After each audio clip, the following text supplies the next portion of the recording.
unintentionally triggered my sister-in-law's allergy, and my husband smacked me. Now, he's on hot water with his family. My husband and I have been married for 6 years. We have 2 kids, and I'm a SIL now. We didn't discuss this before marriage, but when I gave birth to our daughter, I just couldn't manage working, taking care of our daughter, and doing all the house chores. Sometimes, I needed help at home, but I felt like I couldn't ask for help because I wasn't bringing in any money. It was also challenging for me to be financially dependent on my husband. I never asked for anything for me because he sometimes voiced how he felt a lot of pressure as the sole provider. Fast forward to 3 days ago. His younger sister lives in another country and visits the town once or twice yearly. My husband and I invited the family for dinner. We were all having a good time when my sister-in-law started coughing and had trouble breathing. It was then I knew she was allergic to peanuts. I later learned that she had gone into anaphylactic shock a few times before. We all rushed to her side to help. I then got slapped on the face from behind. I was facing away from my husband, so I didn't see it coming. I tried to explain that no one had told me before. I had only seen her a few times after the wedding and never cooked for her. He was yelling at me the whole time I was trying to explain myself. When I told him that he knew I would be cooking tonight, why didn't he think of telling me about it? He pushed me down the couch and smacked me on the arms and the back of my head.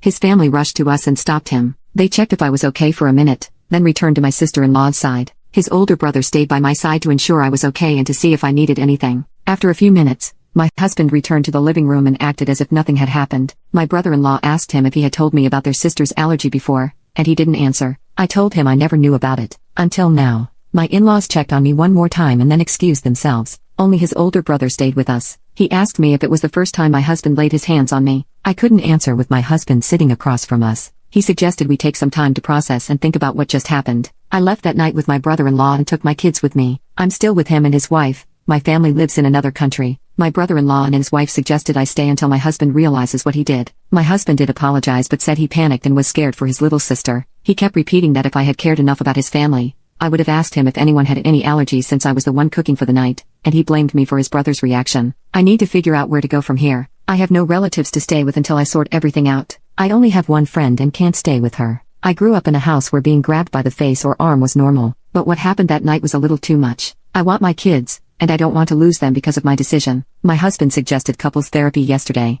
I'm thinking about getting a divorce, or should I just let it slide and start therapy? Edit. My sister-in-law is okay. She's not angry with me for what happened. She even texted twice to check on me and the kids and apologized for not mentioning her allergy before. His family has always been good to me. Update. I think I will just agree to couples therapy as a delay tactic until I get a job and try to plan my exit. I can't survive financially right now. Thank you.